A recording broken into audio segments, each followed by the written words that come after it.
Hi guys, it's World Ranger Day and we're here today to spend some time talking to you about our jobs, what we do every day. Cool, so we've had heaps of questions sent in, so we are going to be referring to some notes sometime if we do look down. But don't worry, if we don't get to any of the questions that you guys have sent in, they will please send them in and we'll answer them in a second video. So if you think of a question while we're talking, so write it down and send it through either to the registration form at doc.govt.nz at World Rangers Day, or send it through as a private message to the Doc Facebook page. So, my name's Evan, I'm an Island Ranger. And I'm Rachel, I'm a Community Ranger. Alright, well, let's get to the questions. Right, we'll get to our big list. So the first question we have is, I try really hard with my schoolwork. I'm good at sports and English, but get bored at science and maths. Would I still be able to be a ranger? What do you reckon? Well, the first thing to say is that there are so many different jobs in Doc.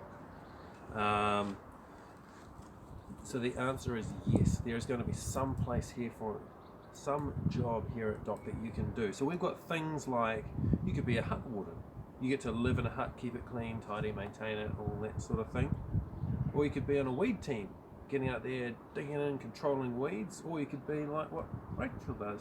Yes. What do you do? You work with the community? Yeah, I work with the community, so I work with people who want to go out and do stuff on public conservation land, or want to run events, or community groups that want to go out and work in the environment doing activities and things. So, yeah. Or you could be a biodiversity ranger, and I've been a biodiversity ranger, where you get to go out and help control weeds in places, or you could be controlling pests.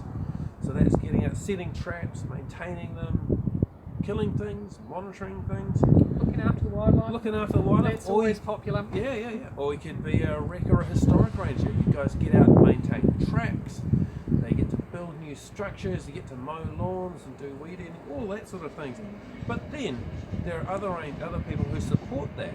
So we've got a whole team of people in our head office and distributed around the country. Scientists. Yep. Vets.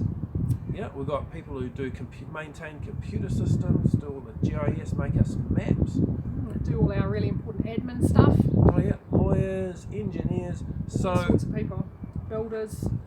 So to finish up, you get bored of science and maths, there's a job for you at Doc. But hey, there's jobs for lots of people at Doc, no matter what your interest is. All right. Cool. So our next one is, I would like to job shadow people working within Doc. Can I do that? I guess the short answer is yes, you can. There's lots of different opportunities that people can get involved in. And the best place to go initially is your local Doc office, and they will be able to tell you about opportunities that might be available to volunteer or get involved. And they'll also be able to provide information about other opportunities that other organisations provide that people can get involved in, like the regional council or community groups or volunteers to get involved in a whole lot of stuff. And no matter where you live in the country, each Doc office is going to do things slightly differently, but there are always opportunities in there if you go up and have a talk to your local Doc office. And you can find where those offices are by looking on our website. It's got a map that shows you where all the offices are and all the contact people, so it's a really good place to start. Cool. All right, I'll take this one. My son is very interested in predator control and being a Doc ranger. When he grows up, can you tell him the best way to this career path, please? What study and qualifications, experience, etc. Thanks. Smiley face. Right, well there's quite a few different ways that you can get involved. The first one is there is a ranger program that's offered through the Nelson Marlborough Institute of Technology that you can get involved in. There's opportunities to volunteer. There's opportunities to get involved, volunteer with Doc and also with community groups. So I had to think about this too. The first thing I'd say to you and your, was it a son? Yeah, you and your son is go out and do it. Right now you can go out and you can buy a trap and set it in your own backyard and start doing predator control in your own area. The second thing is that you can volunteer. Now you don't have to just volunteer through the Department of Conservation. There are conservation groups springing up all over the country, right in your own backyard, so right in your own community. So I would say, one, start doing it right now. Start doing it in your own backyard. Then you can get involved in the local community group because they're always looking for people to help them out. And then after that, I think, like Rachel said, there are courses out there in the Nelson Institute. Nelson Institute is a really good place to start. But you can find out about the qualifications on the DOC website, so that's doc.govt.nz, type in qualifications, and that was a really good page there that'll show you all the different options for studying to get involved with DOC or get a job at DOC. Right. Cool. What's next? Do you think there is more to know or find out about Kiwi? Absolutely. Yep. That's what's so cool about working for DOC, is we're always finding out lots of new stuff as we go along. So yeah, I found out something really interesting the other day that I didn't know, was that Kiwis had sensors on the bottom of their beaks. Bottom of it? At the bottom of their beaks, Okay. they used to sense movement. So they'd stick their beaks in the ground and they'd sense the movement of the prey underneath the ground. And I always thought it was all done by smell. So that was only discovered a few years ago. So there's always cool stuff that's been discovered all the time. Well, there you go. You learn something every day. You do. What is the next one? What is the oldest DOC hut? Oldest. We DOC had to look hut. this up. We did. Yeah. But what did you find out, Evan? It's the Waihohonu. Well, according to the DOC website anyway, or Tiara, Waihohonu is the oldest mountain hut. It was built in 1904 on Mount Ruapehu in the Tongariro National Park. But we found something else after that. So down in the Molesworth Station down in Marlborough, there's some really old musterers' huts that the early settlers built when they were doing their farming down there, which is still in use now. So I'm not sure of the dates of those ones, but I do know that they're older than the one that Evan said. So. And you never know, there might be one hiding out there that we don't know about. So. Okay, so the next question that we have is, what is the most rare species you have seen? Now, what's the most rare species you have seen, Rachel? Well, I've seen kiwi, and I've seen takahe, and I've also seen a really rare plant, which is a mistletoe, a native mistletoe, which there's not many of them around because the possums really love eating those. Mm-hmm. Yeah, so those are probably the rarest ones. Oh, I've seen the kakapo. Oh, okay. Yeah, I have seen a Sirocco. couple. Oh, really? Cool. Yeah. Well, the rarest species I've seen is something called Pinantia baileysiana. You may need to get onto the website to find out about this one, but it used to be the rarest tree in the world. It only grows on the Three Kings Islands, and there's only one tree left in the wild out there. Now they have managed to grow some else on, so there are still a few other Pinantia out, but in the Three Kings, it's the last one left in the world in its native habitat. Oh, exciting. How It big is. it? Ooh, it's a big tree. So, 5 meters. No, I'm gonna be wrong. It's a big tree. How big? That big. What next? Okay. How many people work for DOC in New Zealand? I found out this morning too. I Yes, know reckon. this too. Yeah. Okay. Well, what do you reckon? 1,500. 1,500. Mm. That's what you told me this morning. So 1,500. So there's about 1,500 people working for DOC in New Zealand, all over the country. So all the way from Rail Island, way up in the Kermadec, all the way down to, well, Bluff in the Subantarctics. Not forgetting Stewart Island. Yeah. Okay, next one. Ooh, has DOC discovered any new animals or species? What do you think, Rachel? I think they have. I think they're discovering stuff all the time, especially with plants and mosses and lichens. And I know that recently discovered a whole lot of new subspecies of kiwi that we thought might be subspecies, but we've discovered they actually are recently. So Oh, there we go. always finding new subspecies of lizards and other things as well. What about? Well, I found out just today that we have discovered one, especially. So this is a story of a DOC ranger called Nikki, who was in the Waimar Range up in Northland. Shout out to all my folks up in Northland. I worked up in Kaitaia for 9 years, so kia ora to all the fellas in Kaitaia. So Nikki was working in the Waimar Range, and she sat down under a tree that looked a bit funny.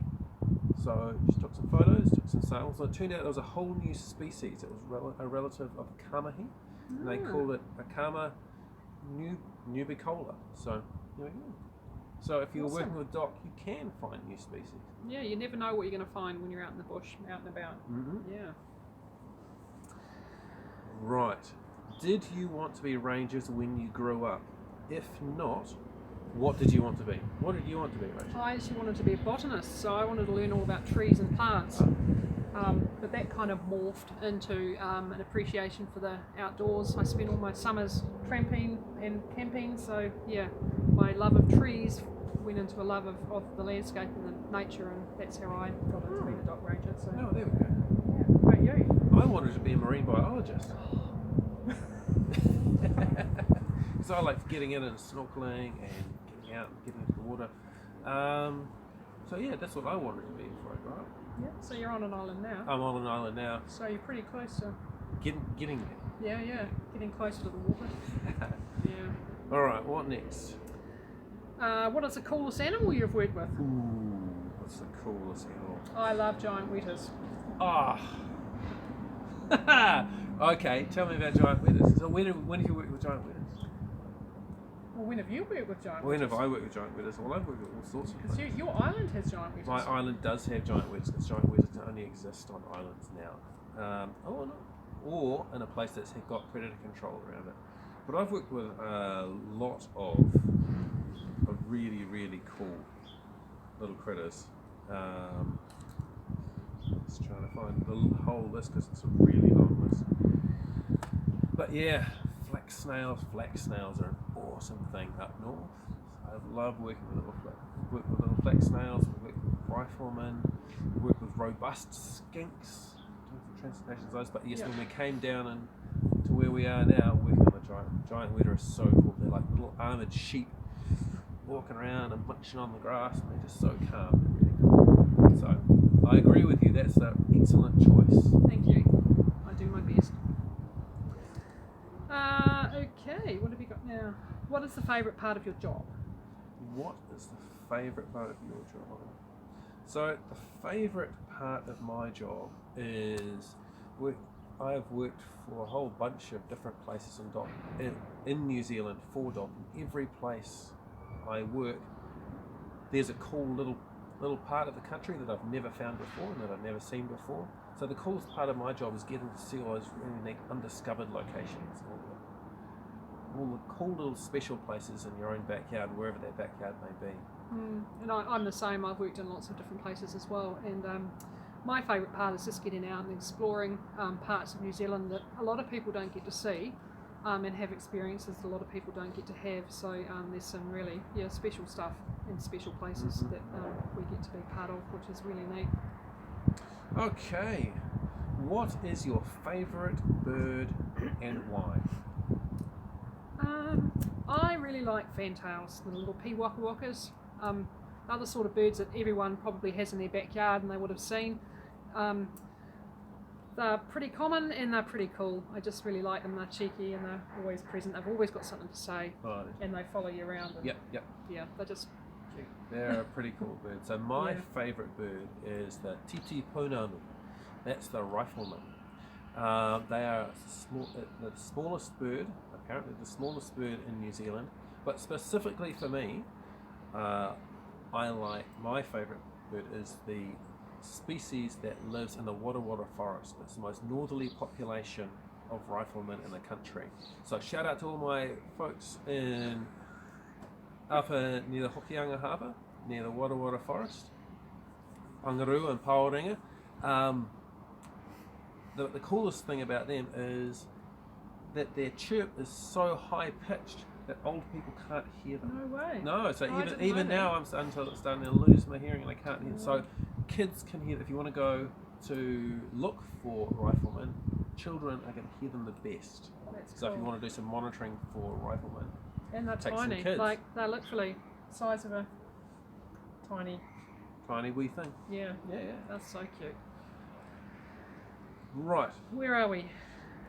What is your favourite place to visit in New Zealand? My I know where your favourite place is. Really? Northland? Okay, Northland. Close.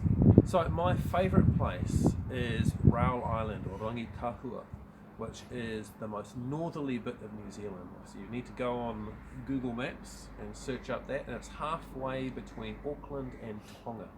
You'll find, so it's an island way up north, and it's one of the first places I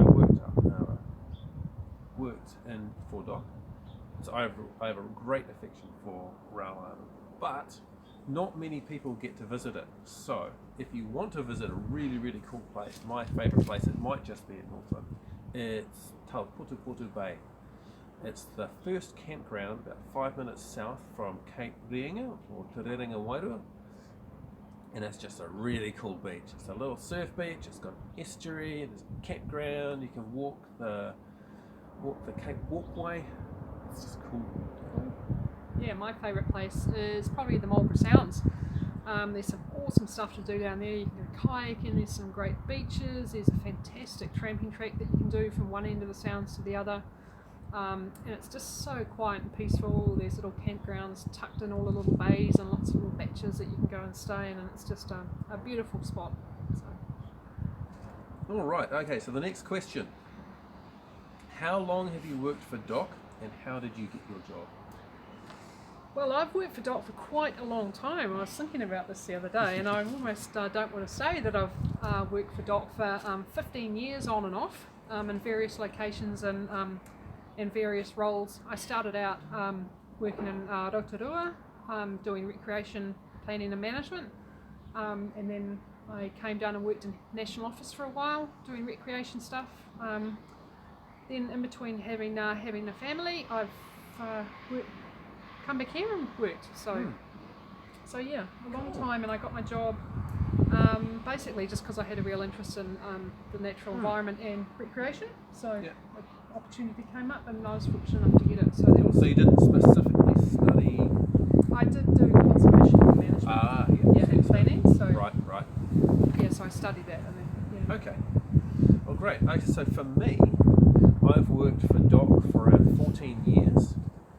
And how did I get my job? I got my job because my wife's mother read an article in the paper about a place called Rail Island, and they said, hey, we take volunteers up on Rail Island. So we thought, oh, okay, we'll volunteer up there. You hop on a boat and you go live up there for 3 months, and you work for Doc while you're up there. You don't get paid, but they pay all your food. And so my wife and I went to Rail Island and volunteered there as weeders. We came back from there, and then we got a job as on the weed team in Rangitoto. And then after that, we just got a few more jobs, and I got a job up in Kaitaia managing weed programs. And from there, I've ended up on our island down here. cool. Yeah, it just evolves, eh? Yeah. Right. What do you do every day? Oh no, hang on. Where are we? Oh yeah. What do you do every day? What does a typical day look like for you, Evan? Well, for Probably me, more exciting than my day. well, for me and my day, so on my island we've got not my island, on the island that I work on at the moment, we've got a flock of sheep. So I get up and I check the sheep, then I come down and after checking the sheep, I check our power system because we have an off-the-grid power system. Then we come down into the office, we check the calendar for the day, find out if we have appointments coming up, because you can also visit our island. We get visitors, so I check the bookings, find out who's coming, make a plan for the rest of the day, and then there are ferries. And so I go down and I meet the ferries. We take people through biosecurity, so they've got to check all their gear if they come onto the island, all the visitors who come out. And then after that, we go out and I might do things like mowing lawns, clearing tracks. We might do some work on some of our buildings. So we used to do a bit of sanding and painting. There might be a volunteer group, so we bring the volunteer group on and we take them through a bit of health and safety, get them kitted out and work with them. Or I might be working on the computer, because you've got to know how to use computers to write reports, manage some of the data that comes in from the monitoring programs, that sort of thing. Cool. Yeah, and that's about my day. Quite diverse. That's very diverse. Yeah. But you do a really important job here as well. So what do you do?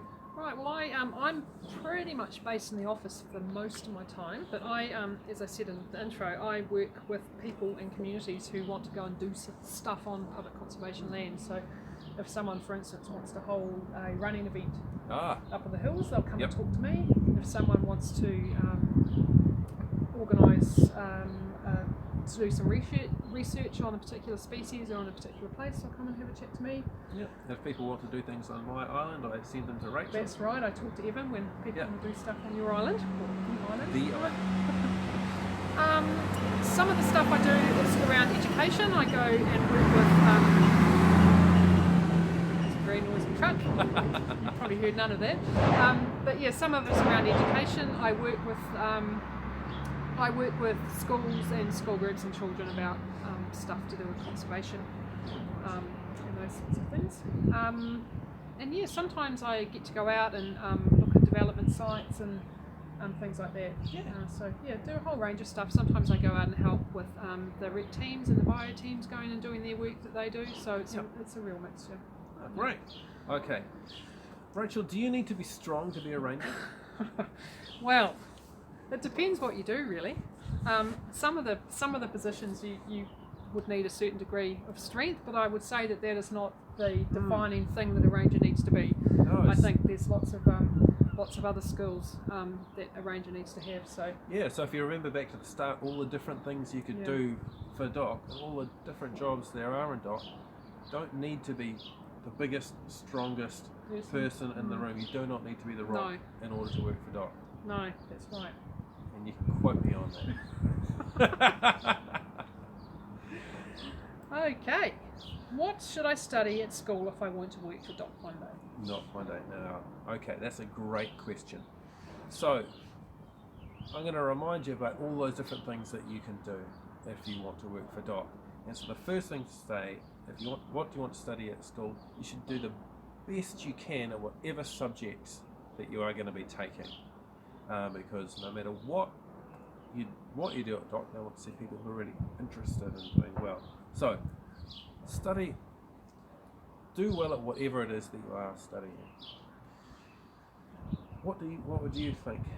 Yeah, I think I'd agree with what you were saying. I think a lot of it is there's a whole range of stuff that people can do. So if you find something that you're interested in, you're passionate about, and you really love, then get into it, work hard, and then you can get a job doing all sorts of stuff at DOC. So it's not just about playing with Kiwis and that sort of thing. There's a whole range of stuff. So if you've got a passion for just working for conservation and doing something in an amazing environment, then go for it. Study what you're interested in. We can work in around there. Yeah. And the other thing I would say is that, so I started work as a weeds ranger. I got out and I mucked in and I pulled up weeds and I crawled through the bush pulling out plants. And not many people want to do that, but through that I got to play with a whole bunch of different species. And then I got to be a threatened plants ranger, and I got to protect a whole bunch of really interesting little threatened plants. And then I got to work with some species and do some pest control after that. And then I got to work on an island that had tuatara and giant weta and kakariki and all these different things, all because I started pulling out weeds. So where you start in DOC is not necessarily where you're going to end up.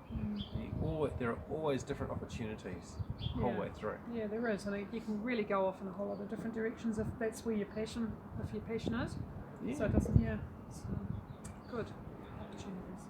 Okay, now probably the most important question that we have, we'll save the best to last, is, Rachel, do you have to work when it rains? I have to work when it rains, but do you know what? I'm really lucky because if it's raining a lot, I just get to work in the office. I don't have to go outside when it's raining. But you know. Well, I do. So, especially on our island, there's lots and lots of different jobs. So, what we do is that if it is raining, there's always something to do. And so we generally manage the type of work. So if it's a really nice day, we'll get out and we'll do some painting on the outside, or we'll mow some lawns. But if it's raining, well, we might go inside and do a bit of maintenance on the inside, or do a bit of computer work. But as my mate Jeff tells me when it's raining, it's the best time to get out and do the drains on the tracks. Fair enough. Yeah. Agree with that. Now, are there any others? Any other on the other side? No, I think that's all the questions we have for the moment, which was good because we're just about running out of time. But we will be answering some more questions later, which will be recorded and then put up. So if you have any more questions, like make Kevin sure said, make sure you go back. Now, send it through either to the registration form at doc.govt.nz/World Rangers Day, or send it as a private message to the Doc Facebook page. So send in those questions. We'll be making up another video, or someone will be making up another video, and we'll be answering them. Apart from that, guys, hey, thanks so much for coming. It's really great to see you. Yeah, and thanks for your questions. And we'll catch you later. Bye. Yeah, it's awesome. See ya.